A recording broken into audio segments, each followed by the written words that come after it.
Good morning, everyone, and welcome to beautiful downtown Portland, Oregon, and to Portland State University. We're delighted to have the mayor, business leaders, and others on our campus today, and what a beautiful day to be together.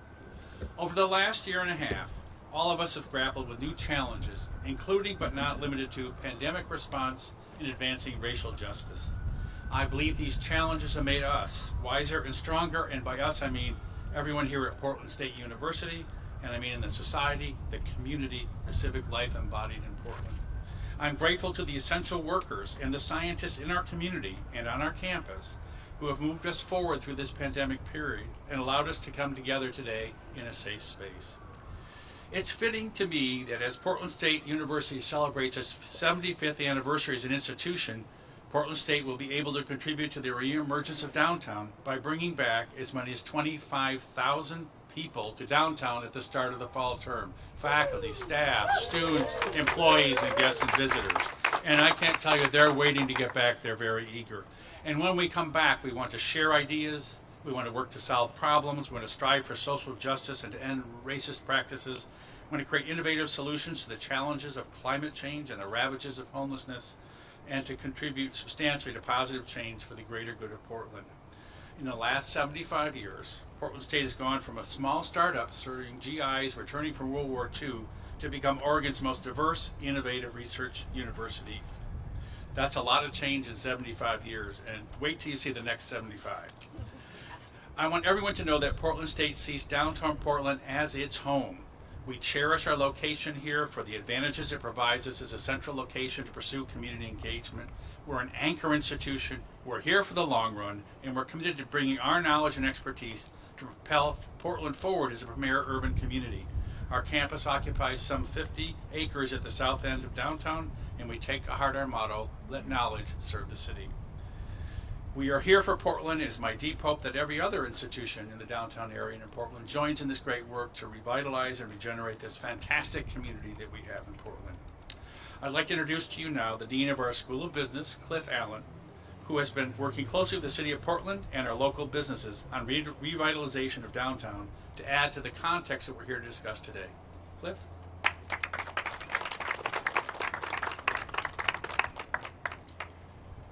Hi everyone, welcome to the Carl Miller Center at PSU, home of the Business School. I'm Cliff Allen, the Dean of the Business School, and I do want to start by saying that every great city deserves a great university. The wonderful city of Portland has that university in its PSU. What PSU brings to the Portland core that no one else can, as President Percy said, is 25,000 people coming here the last week of September. Faculty, staff, and students are all looking forward to coming back to the campus after 16 months of being gone. It's a great shot in the arm for the city, but it brings with it a little bit of responsibility for that group. The health and safety of our community is paramount to having a vibrant university, and vibrant is a key word because every university should be vibrant for our students. But literally, of the 25,000, there are hundreds, if not thousands, of students coming to the university for the first time. This is their first exposure to Portland. And so we want to make sure that it's a positive one so that they stay and thrive in this environment. PSU can't leave its location. Our success is dependent on the local prosperity of business and nonprofits in the metro region. We look forward to working together to make this fall a success like no other we've experienced. I want to thank the Mayor's Office for the creation of the action tables to address the city's needs. We at PSU are participating in all of them and look forward to the implementation of their ideas. Suffice it to say, PSU is here for Portland. I would like to hand it off to Mayor Wheeler.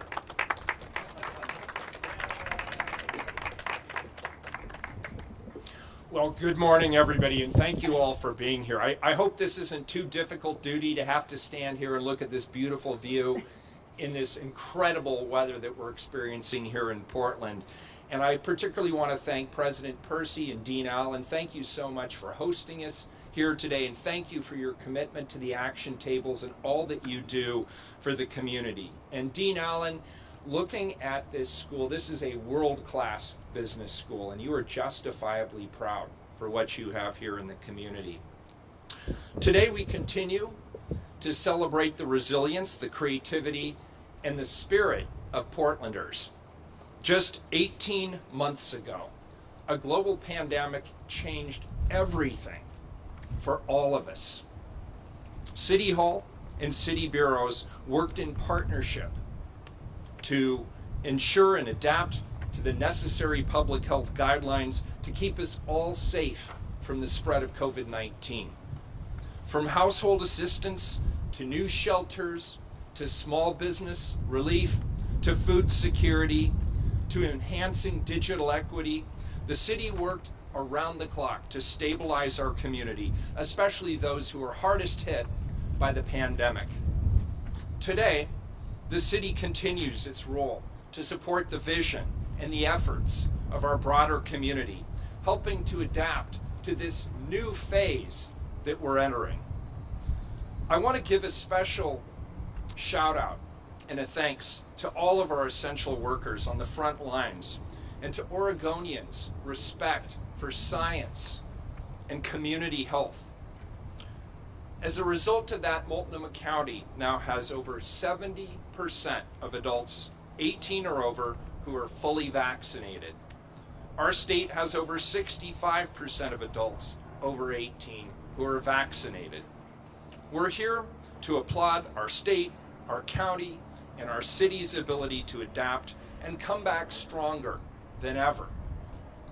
It's because of the hard work of thousands of our families, our friends, our neighbors, and our fellow Oregonians that we're able to stand here today together in person.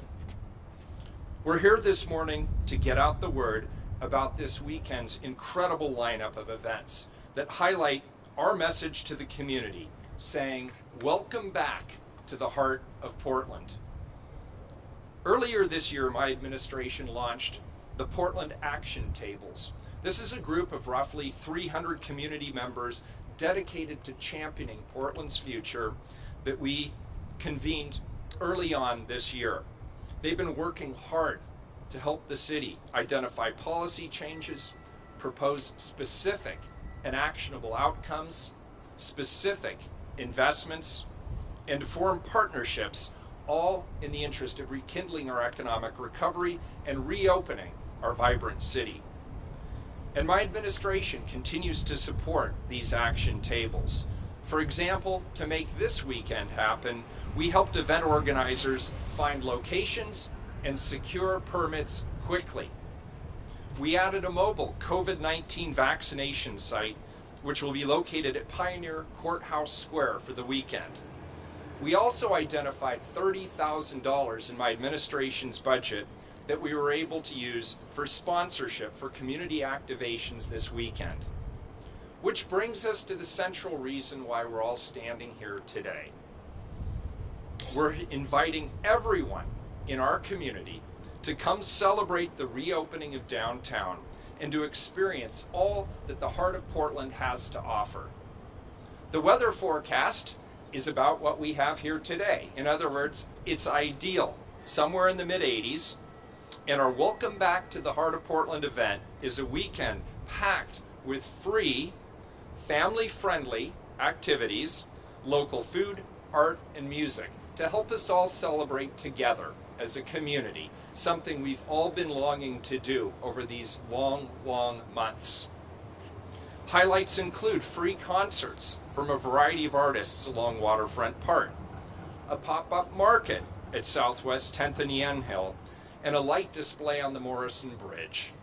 We're also holding a ribbon cutting to mark the official opening of the new food cart pod located on West Ankeny, now called the Cart Blocks, which my administration has been heavily involved in from the get-go. There will also be a sing-along with Pink Martini at Pioneer Courthouse Square on Saturday afternoon. So those of you who've been missing your karaoke, come to Pioneer Courthouse Square and sing along with Thomas Lauderdale and Pink Martini. I want to encourage everyone to take this weekend to get out and enjoy all that Portland has to offer. Our robust local economy is the lifeblood of our city. Let's all join in what promises to be a truly dynamic, inspiring, and healing celebration this weekend.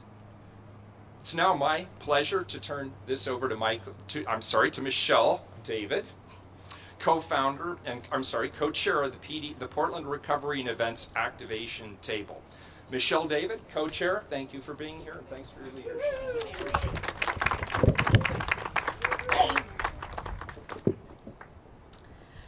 morning. My name is Michelle David, co-chair of the Portland Recovery and Events Activation Table.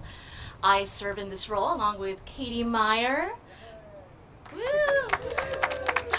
who is the tireless Chief of Staff to Commissioner Mingus Maps and enjoys helping out the city of Portland recreationally as well. Super amazing. A bit about the activation table. We have about 200 people who meet at the events activation table. About once every 2 weeks, we get together, we discuss best practices, discuss areas to get funding, lessons learned, what we hope to achieve.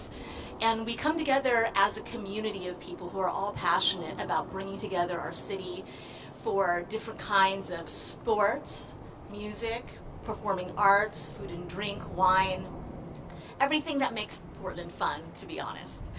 And as somebody who has been working for decades in the event industry, most passionately with the Portland Winter Light Festival, which is one of the few events which happened both in 2020 and in 2021, I am aware of the transformative magic of coming together and seeing other people, seeing people in person, and celebrating light and art and community together.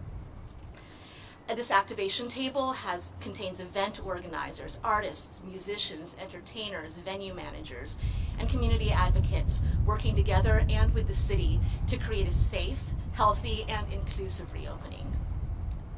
I also want to thank the mayor and his team, City Council, and many of our city bureaus, especially the Bureau of Transportation, Parks and Recreation, and our City Arts program for supporting the activation table's efforts. Their openness to collaborate, to listen to new ideas, and to find new ways for all Portlanders to come together in this new world is deeply, deeply appreciated by everybody in the event community. And it is because of these partnerships that we're able to have this weekend's lineup of almost 20 events to help welcome people back to the heart of Portland. And now you will be hearing from some of the leaders of specific events from the coming weekend to give you a glimpse of what you can expect to enjoy this weekend. And with that, I'm going to hand it off to Keith Jones with Friends of the Green Loop to discuss the very exciting food cart opening that we've got coming up. Keith? Thank you, Michelle, and thank you, Mayor Wheeler. My name is Keith Jones. I'm the Executive Director of Friends of Green Loop, and for context, the Green Loop is a 6-mile linear park that goes around the city. And today I'm here to announce the return of an iconic food cart pod to the heart of Portland. 2 years ago, we lost the Alder Street food cart pod, which was the largest and oldest food cart pod in the downtown area. It was home to 55 small businesses that were mostly immigrant owned. And so as Portland grows, the places that these food carts find home, which are parking lots, will be more and more sparse. And so we looked to find a place that we could make these carts safe and thrive. And that's where I got involved, and we looked to the Green Loop. And so working with the city, we identified a section of the Green Loop between the North Park blocks and the South Park blocks that we could put food carts in the right of way. This has never been done before. And so it has taken a lot of time and a lot of effort to figure out how to do this and how to do it right. But also, this will provide some connective tissue between the North Park blocks and the South Park blocks that has been missing. And so these cart blocks, which we now call them, will help provide that connective tissue and also bring back businesses and tourists to the downtown area. So we're starting with phase 1, which is a little park off of Burnside called Ankeny West, which has been sitting there for a long time. And we've got food carts, 18 of the food carts from the Alder Street food cart pod are surrounding the perimeter. And then the interior of the park, over the next few months, we will develop. My nonprofit will run this, and the proceeds from these food carts, from the rent, will go back into capital improvements in that park. And so this is just the first stage. It will not be the same as Alder Street. It's a beginning, though. Alder didn't happen overnight, and neither will this. But this is a true community effort. And thanks to the mayor and the money he put into infrastructure, we're off and running, and we're working really hard right now to get this up and running for the grand opening, which will be on Saturday, July 24th at 1:30 p.m. All of the cart owners are down there cleaning out their carts, painting, getting it ready. We were there until 11:30 last night getting ready. So we're going to be working right to the last minute, getting this cleaned up and ready for you all to come down and see. So we're really excited about it. Thank you. I'd like to introduce Kate Merrill from the Central East Side next. Thank you. Thanks, Keith.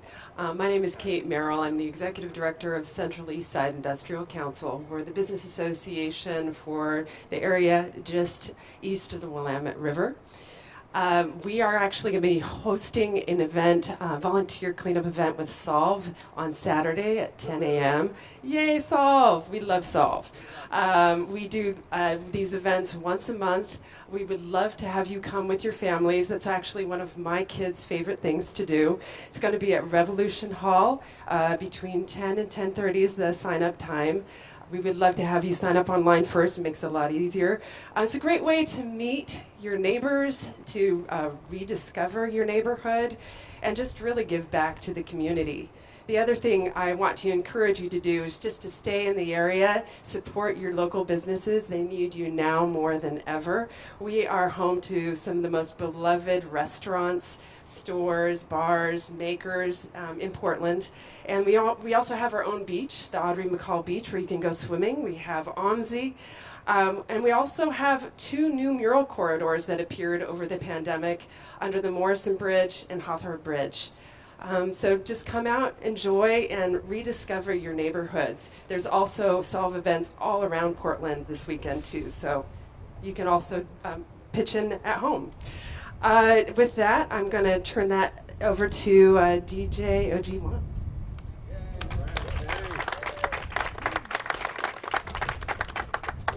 Thank you. Again, I'm David Jackson. Most people know me as DJ OG1, the official DJ for the Portland Trailblazers.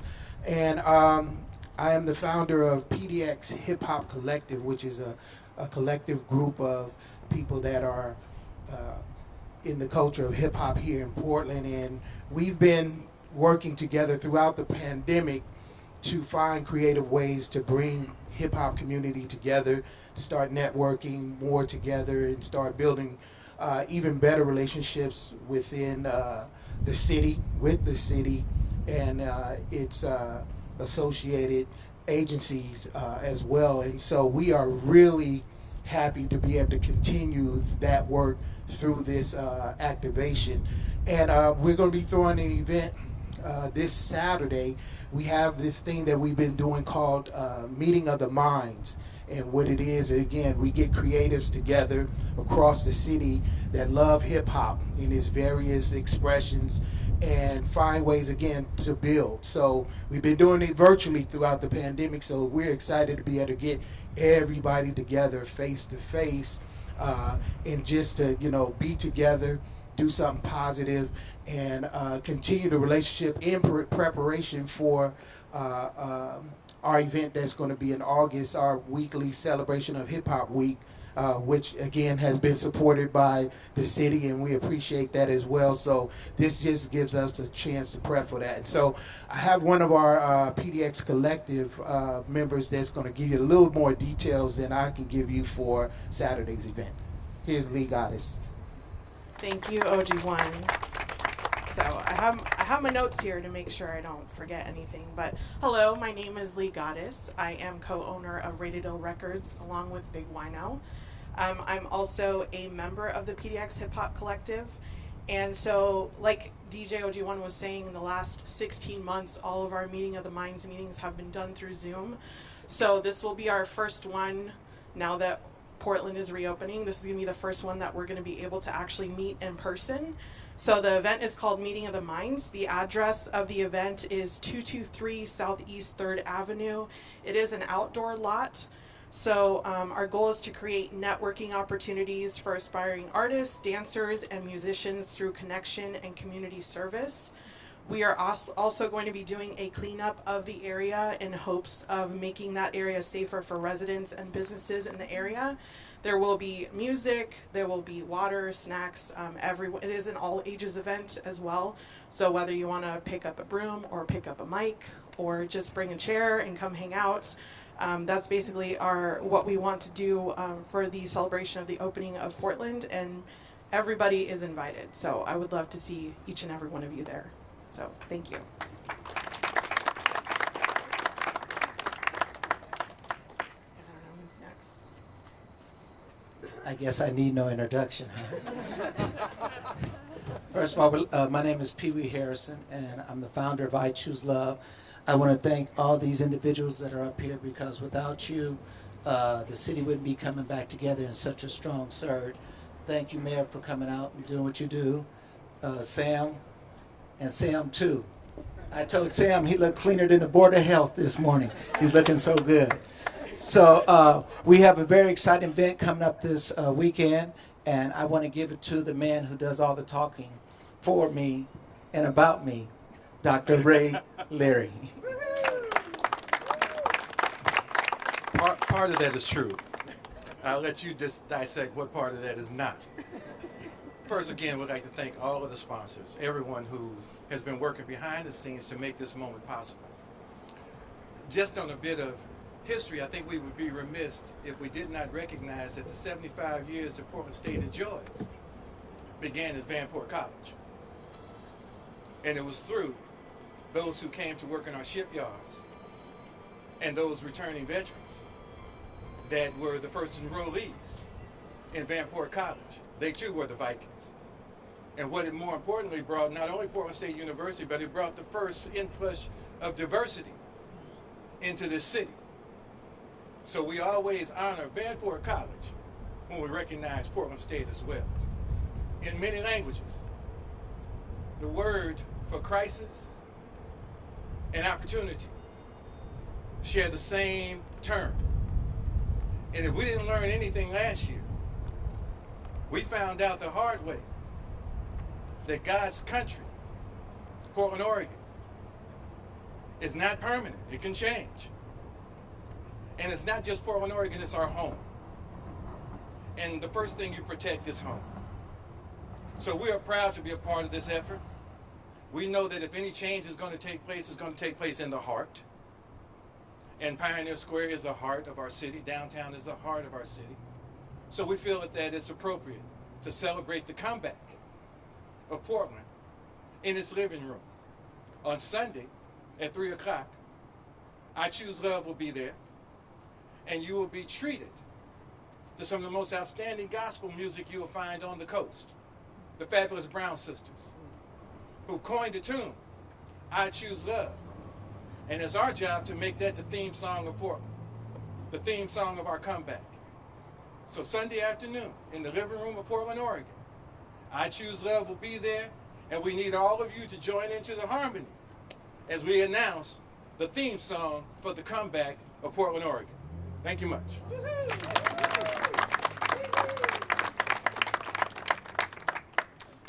I know there's somebody coming behind me. Hello. Hi, my name is Monique Claiborne. I'm the president and CEO of Greater Portland, Inc. and the co-chair of the Business Success and Action Table, along with Peter Andrews and Melvin Mark, who's here as well. Today truly marks a milestone in the city's recovery. And it's not that we're one step closer to what the city used to be, but really we're one step closer to imagining a future city that's inclusive and prosperous for everyone. It may seem a little strange today that we're celebrating and have a weekend full of activities when there's still a lot of work to be done. And I can tell you on behalf of one volunteer and the numerous volunteers on the mayor's action tables that we understand the hurdles and the challenges that are ahead. And we also are aware that success usually doesn't come in one swell swoop, right? It's many small victories. And today truly is a small victory for the city. I mean, if you look around, you can already see that downtown Portland is a lot more vibrant than it was months ago, right? And so today, we honor all the hard work that all the volunteers have been doing for the last couple of months, but then it also signals not only to the city and the families and the residents here, but it signals to the region and the state and even the nation that there's a lot more to offer, or Portland has a lot more to offer to businesses that are interested in the region, residents and families here, and those that are considering coming here too. So thank you, Mayor, and everyone. We look forward to seeing you around the city this weekend. Thank you.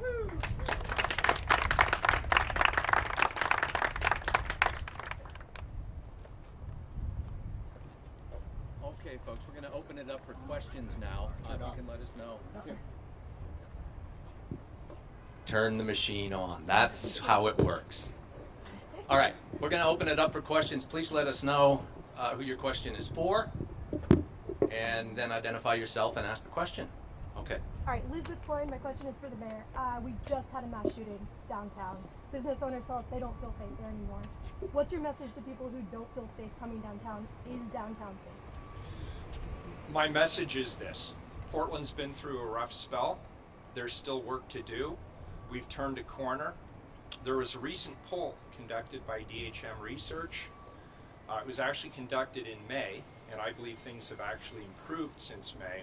But the poll showed that over the prior 30 days, people who had visited Portland, downtown, the central city, felt twice, well, they agreed twice as much with the statement that Central City, Portland is a safe place to visit. So in encouraging people to come downtown, we're understanding that there is still work to do, but a lot of work has been done, and people are safe if they come to downtown Portland.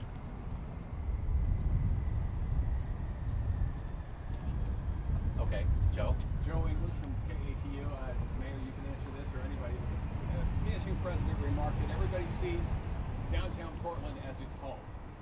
When you're going to invite people into your home, you usually want to clean up the place pretty good first. You walk downtown, you still see boarded up windows, graffiti, tents blocking sidewalks, filling in parks. Did we do a good enough job to celebrate reopening? Should we have waited a bit? Should we have cleaned it up even more? This is an important waypoint. People are already coming to downtown. Businesses are reopening. Employees are coming back to the central city. Tourism is up. We're seeing more activation at the street level.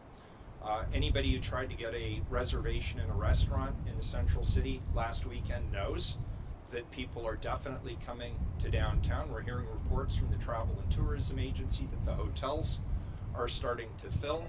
And so this is an important and positive waypoint. People report to me every day that they see improved conditions around livability, around the situation with litter and graffiti. In part, that's because we significantly increased the budget for graffiti removal and litter collection. And a lot of those resources are just coming into the field now. When it comes to safety, we're not seeing some of the regular vandalism, criminal destruction, and violence that we saw just a few months ago. That means there are more police being redeployed to their precincts, and they're now walking around and they're more visible on the streets. That certainly has a positive impact. And I'm working with all of my colleagues on the City Council in partnership with the county and others to do everything we can to get as many people off the streets who are homeless as quickly and humanely as possible. So I encourage people to come this weekend. What they'll see is a real city in transition, but with positive momentum and a lot of good things happening. And that's what we want people to see. I'm sorry. Oh yeah, please. Yeah. Just reintroduce yourself. Yeah, sure. Keith Jones, Friends of Green Loop. I just want to say that I was down at Ankeny West, the food cart pod it's a park that's off of Burnside. And me and the food cart owners were down there till 11:30, 12 o'clock last night. I walked it with the city to replace lights, to look at where there was a deficiency of lights. We were cleaning the area around it. Graffiti is being removed as we speak right now from that park, and the fences are coming down.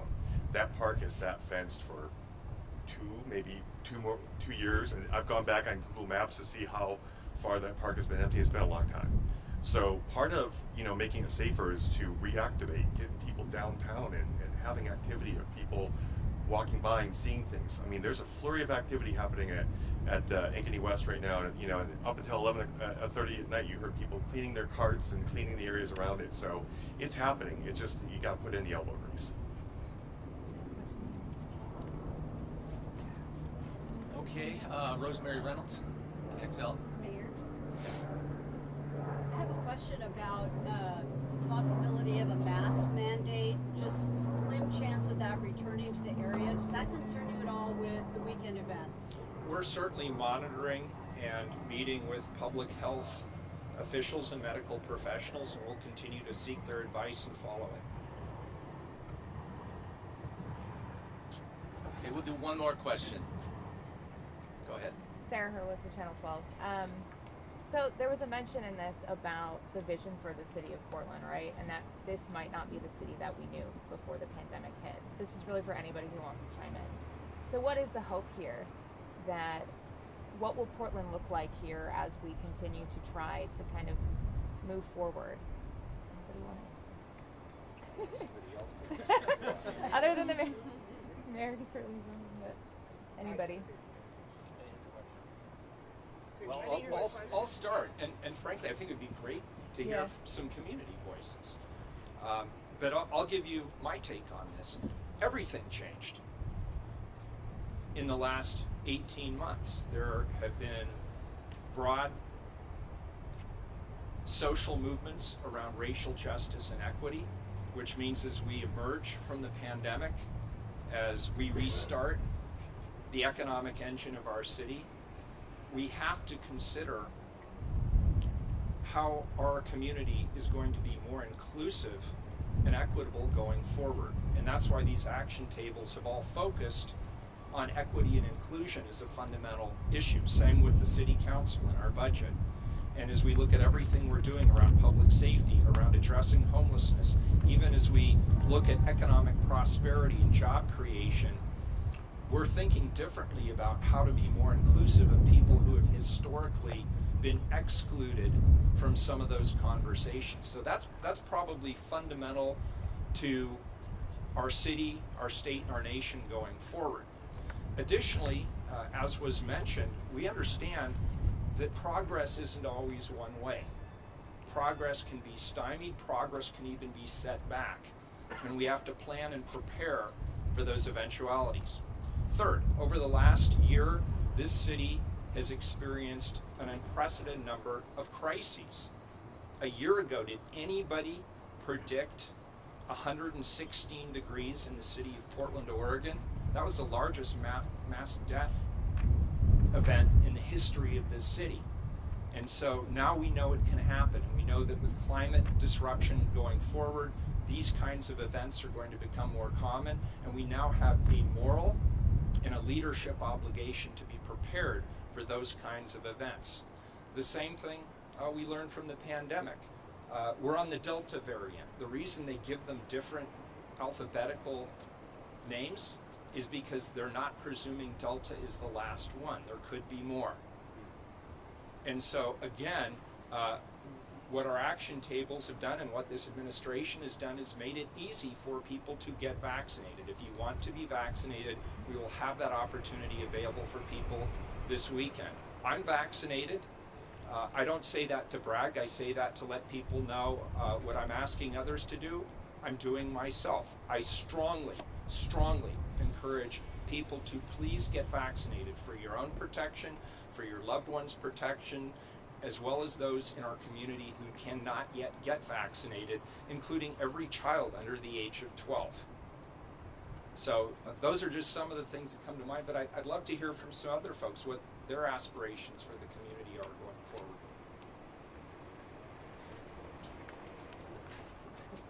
Thank you. Oh, no problem. I think one of the greatest things about Portland is that it's a people city. It's a people city, and we have been isolated and disconnected from each other. So, you know, I know a lot of times that part gets lost in agendas and politics and things like that. So really the hope is really about connecting people, which is what this is all about. It's about the people. It's not about what we do in terms of activities is that these provide platforms for us to reconnect with each other. And I think just in seeing people's faces up front and close together and being able to, shake hands or high five, whether you have a mask on or not, I think just being in the physical presence of people changes things. And so I know in general, I know I can speak for us as a collective. Our hope again is to connect people so we can start building as a city. As an entertainer, who has traveled around the country, one of the greatest things, compliments I get from other entertainers that come here, they often said, man, I like that, Portland feels like a hometown as opposed to a fast-paced city, dog-eat-dog city. And I think we've missed that over this pandemic period. And so my hope is that we get back to the most important thing and the most valuable thing about our city, and that's the people.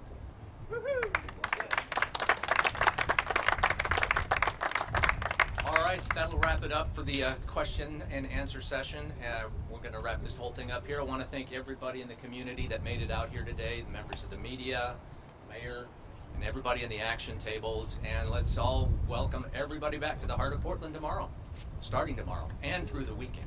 Thanks. Thank you. Thank you.